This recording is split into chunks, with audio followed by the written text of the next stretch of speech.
So, good morning, students. Today we will continue with the same chapter number 3, two stories about flying. Part number second. आज हम इसका part second पढ़ेंगे, Black Aeroplane. That part is written by Frederick Forsyth.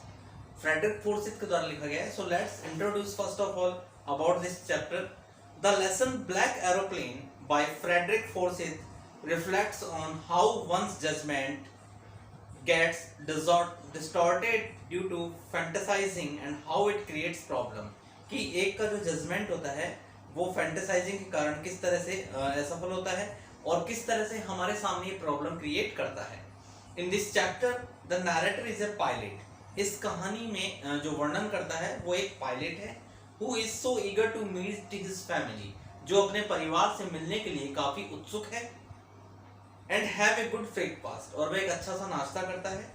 That he takes the wrong decision of facing the storm, और उसी दौरान वह एक गलत निर्णय ले लेता है कि वह तूफान का सामना कर भी अपने परिवार से मिलने जाएगा, instead of doing the right thing, बजाय कि सही काम को करने के. Miraculously he somehow manages to escape with the help of a mysterious aeroplane. फिर भी एक चमत्कारिक रूप से वो किसी तरीके से एक रहस्यात्मक एरोप्लेन के द्वारा बचा लिया जाता है. Now let's discuss about the summary of this chapter, the black aeroplane. The story black aeroplane is about A pilot. कहानी ब्लैक एरोप्लेन एक पायलट के बारे में है. हु फील्स हैप्पी, जो काफी प्रसन्न महसूस करता है. Contented to fly over a city, और बिल्कुल कंटेंटेड है ऑलरेडी कि वो एक शहर के ऊपर से उड़ान भरेगा. That is sleeping at the night time, उस शहर के ऊपर से जो उस समय सो रहा होगा. He is flying from Paris to London, वह अपनी उड़ान भरता है पेरिस से लंदन के लिए. व्हाइल टेकिंग हिज फ्लाइट, जब वो अपनी फ्लाइट ले रहा था, he dreams about the long holiday with his family, वह सपना देखता है अपने परिवार के साथ लंबी छुट्टियां बिताने का. He also fantasises about the scrumptious breakfast, वह एक बहुत ही रुचिकर नाश्ते का भी परिकल्पना लेता है. He would have upon landing, जब वह वहां पहुंचेगा. As soon as he crosses Paris, जैसे ही वह पेरिस को क्रॉस करता है, he gets a look of the dark cloud, उसकी निगाह एक गहरे घने काले बादल पर पड़ती है. That were a sign of the upcoming storm, जो एक आने वाले तूफान का संकेत होता है. The right decision would have been to turn back to Paris for the sake of safety. अपने खुद के बचाव के लिए अच्छा डिसीजन तो ये होता है कि वापस से पेरिस को ही लौट जाता. But he being overshadowed by his dreams, जैसे कि वह अपने सपनों में खोया हुआ था. And not wanting to delay them, उन सपनों को पूरा करने में देरी नहीं करना चाहता था. Risk the life of his passenger, अपने यात्रियों की जो जीवन है उनका भी वह जोखिम उठाता है. And heads straight into the storm, और सीधा वह तूफान में चला जाता है, आगे बढ़ता है. Everything gets dark, सब कुछ काला हो जाता है. He is unable to see, वह भी किसी चीज को नहीं देख पाता है. All his direction instrument stopped functioning, उसके जितने भी डायरेक्शन इंस्ट्रूमेंट्स थे उन्होंने काम करना बंद कर दिया. And he lose control of his plane, और वह अपने प्लेन का जो कंट्रोल है वो खो देता है. When all hope was lost, जब उसकी सभी उम्मीदें खो जाती है. He saw another plane, उसे कोई दूसरा विमान दिखाई देता है. Whose pilot was more than willing to rescue them, जिसका पायलट बहुत ज़्यादा इच्छुक था उसे बचाने का. The author was panicking as there was very less amount of fuel left, और ऑथर जो होता है बहुत ज़्यादा पैनिक होता है क्योंकि उसके विमान में ईंधन भी काफ़ी कम बचा था. The anonymous pilot, एक अनजान pilot, guided them out of the storm, उन्हें तूफान से बाहर निकलने में निर्देशित करता है. And disappeared as soon as they saw light, जैसे ही उन्हें आसमान में उजाला दिखाई देता है वो अचानक से गायब हो जाता है. अपॉन लैंडिंग, और जब वे अपने विमान को लैंड करते हैं, when he asked the lady in the control room, तो वह कंट्रोल रूम में जाकर लेडी से पूछता है अबाउट द अदर पायलट, जो दूसरे जो विमान होता है जिसका पायलट जिसने उसकी मदद की होती है उसके बारे में पूछता है. He is left in shock, तो उसे बहुत बड़ा आश्चर्य होता है. व्हेन शी सेज, जब वो कहती है that his was the only plane in the sky, कि तूफान के समय जो आसमान में एक प्लेन उड़ रहा था वो केवल सिर्फ तुम्हारा था और कोई दूसरा एरोप्लेन नहीं उड़ रहा था. So this is the mysterious story about we will read in this story. Let's continue with the text part of the chapter. The moon was coming up in the east, चंद्रमा ऊपर आसमान में आ रहा था, बिहाइंड मी मेरे पीछे की ओर, and stars were shining in the clear sky above me, और तारे मेरे ठीक ऊपर आसमान में चमक रहे थे। There wasn't a cloud in the sky, आसमान में एक भी बादल नहीं था। I was happy, मैं बहुत खुश था, to be alone high above the sleeping countryside, उस रूरल साइड के ऊपर से गुजरते हुए। I was flying my old Dakota aeroplane over France back to England, मैं अपने पुराने डाकोटा एरोप्लेन को उड़ा रहा था फ्रांस से इंग्लैंड की ओर। I was dreaming of my holiday, मैं अपनी छुट्टियों का भी सपना देख रहा था, and looking forward to being with my family, और आगे देख रहा था कि मैं आगे की जो छुट्टियां हैं वो अपने माता पिता के साथ बिताऊंगा, अपने परिवार के साथ बिताऊंगा। I looked at my watch, तभी मैंने अपनी घड़ी में देखा 1:30 इन द मॉर्निंग, सुबह के 1:30 हो चुके थे। I should call Paris control soon, मुझे पेरिस कंट्रोल को तुरंत सूचित करना चाहिए। आई थॉट, मैंने सोचा। As I looked down past the nose of the aeroplane, जैसे ही मैंने आसमान एरोप्लेन में से आगे की ओर देखा, I saw the lights off the big city in front of me, मैंने देखा एक बड़े से शहर की जो लाइटें थी वो मेरे सामने थी। I switched on the radio, मैंने रेडियो स्विच ऑन किया, and said Paris control Dakota DS 088 here, can you hear me, क्या आप मुझे सुन सकते हैं? I am on my way to England over, मैं इंग्लैंड के रास्ते में हूँ। The voice from the radio answered me immediately, और सामने से तभी मुझे एक जवाब मिला तुरंत। DS 088 I can hear you, मैं आपको सुन सकती हूँ। You ought to turn 12 degrees west now, अब आपको 12 डिग्री वेस्ट की ओर मुड़ना चाहिए। DS 088 over.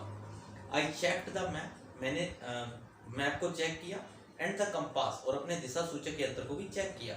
Switched over to my second and last fuel tank, और मैंने अपना जो सेकंड और लास्ट फ्यूल टैंक था उसे ऑन किया।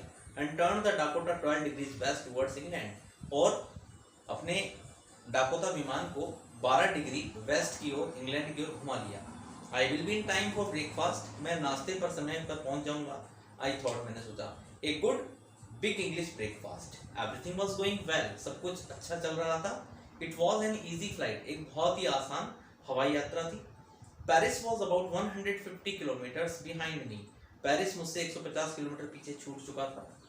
When I saw the clouds, तभी मैंने बादल देखे, storm clouds, तूफानी बादल। They were huge, वे बहुत बड़े बड़े थे। They looked like black mountains standing in front of me across the sky, वे मुझे आसमान में काले काले बड़े बड़े पर्वतों के रूप में खड़े हुए दिखाई दे रहे थे। I knew, मैं जान गया, I could not fly up, कि मैं ज़्यादा ऊंची उड़ान नहीं भर पाऊंगा, and over them, ना ही मैं उनके ऊपर उड़ पाऊंगा। And I did not have enough fuel to fly around them, और मेरे पास उनके चारों तरफ उड़ने के लिए भी पर्याप्त ईंधन नहीं है। टू द नॉर्थ और साउथ, उत्तर या दक्षिण के लिए। I ought to go back to Paris, मुझे वापस पेरिस जाना चाहिए। आई थॉट, मैंने सोचा। But I wanted to get home, लेकिन मैं घर पहुंचना चाहता था। आई वॉन्टेड दैट ब्रेकफास्ट, मैं उस इंग्लिश ब्रेकफास्ट का आनंद लेना चाहता था। I will take the risk, मैं जोखिम उठाऊंगा। आई थॉट, मैंने सोचा। And flew that old Dakota straight into the storm, और मैं उस पुराने डाकोटा एरोप्लेन को तूफान में भी उड़ाऊंगा। इनसाइड द क्लाउड्स, बादलों के अंदर, एवरीथिंग वाज सडनली ब्लैक, अचानक से सब कुछ काला हो गया, अंधेरा हो गया। It was impossible to see anything outside, बाहर कुछ भी देख पाना असंभव हो गया। द एरोप्लेन के the old aeroplane jumped and twisted, वह उछलने लगा, ट्विस्ट होने लगा इन द एयर, हवा में। आई लुक्ड एट द कंपास, मैंने कंपास में देखा। आई कुडंट बिलीव, मुझे विश्वास नहीं हुआ। माई आईज, मेरी आंखों पर। The compass was turning round and round and round, compass लगातार गोल गोल घूम रहा था।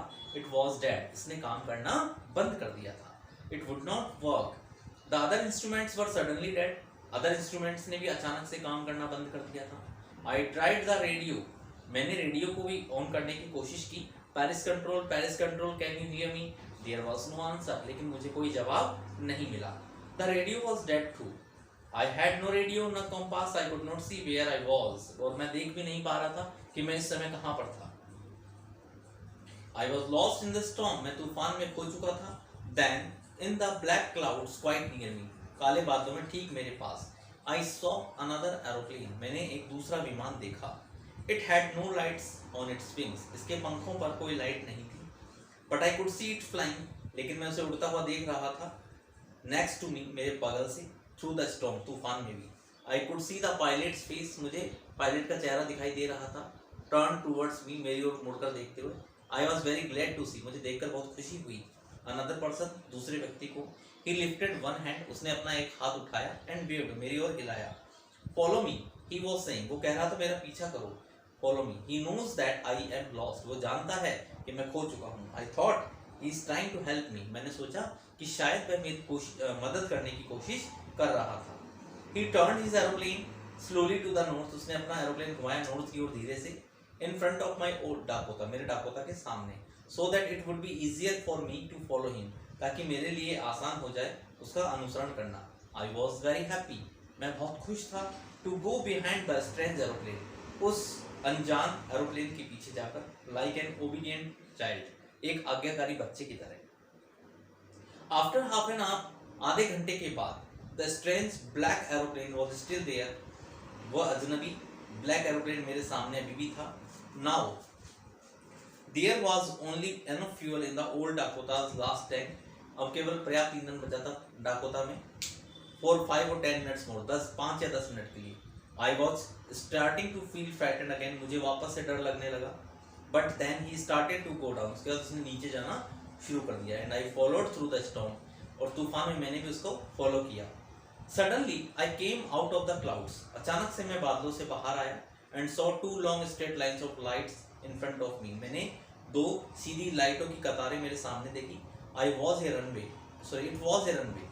यह एक रनवे था. An airport. I was safe. मैं सुरक्षित था. I turned to look for my friend in the black aeroplane. मैं अपने ब्लैक एरोप्लेन वाले मित्र को देखने के लिए मुड़ा. But the sky was empty. लेकिन मैंने देखा कि आसमान बिल्कुल खाली था. There was nothing there. वहाँ कुछ भी नहीं था. The black aeroplane was gone. काला हवाई जहाज जो था वो जा चुका था. I could not see it anywhere. मुझे वो कहीं दिखाई नहीं दिया. I landed. मैंने अपने विमान को लैंड किया and was not sorry to walk away from the old Dakota near the control tower. I went. मैं गया and asked a woman in the control center. मैंने कंट्रोल सेंटर में महिला से पूछा where I was. मैं कहाँ था and who the other pilot was. वो दूसरा पायलट कौन था. I wanted to say thank you. मैं आपको धन्यवाद कहना चाहता हूँ. She looked at me. उसने मेरी ओर देखा very strangely. बहुत अजनबी तरीके से. And then laughed. और हंसने लगी. Another aeroplane. अब there in this storm. वो भी इस तूफान में. No other aeroplanes were flying tonight. आज कोई विमान नहीं उड़ रहे हैं. Yours was the only one I could see on the radar. Radar में मैं जो विमान देख पा रही थी वो केवल तुम्हारा ही विमान था. So who helped me to arrive there safely?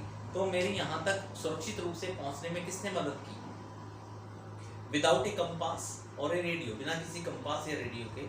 And without any more fuel in my tanks. बिना किसी ईंधन के मेरे टैंक में. Who was the pilot on the strange black aeroplane? वह स्ट्रेंज ब्लैक एरोप्लेन में पायलट कौन था? फ्लाइंग इन द स्टॉर्म, जो तूफान में उड़ रहा था विदाउट लाइट, वो भी बिना किसी रोशनी के. So this was the story about the black aeroplane that was written by Frederick Forsyth. So if you have any doubt or confusion then you can contact me on my personal number. In the next video we will discuss the next chapter. The chapter name is From the Diary of Anne Frank. That is written by Anne Frank. तो अगला वाला जो video है हम उसमें diary of Anne Frank के बारे में पढ़ेंगे. Till then thank you very much.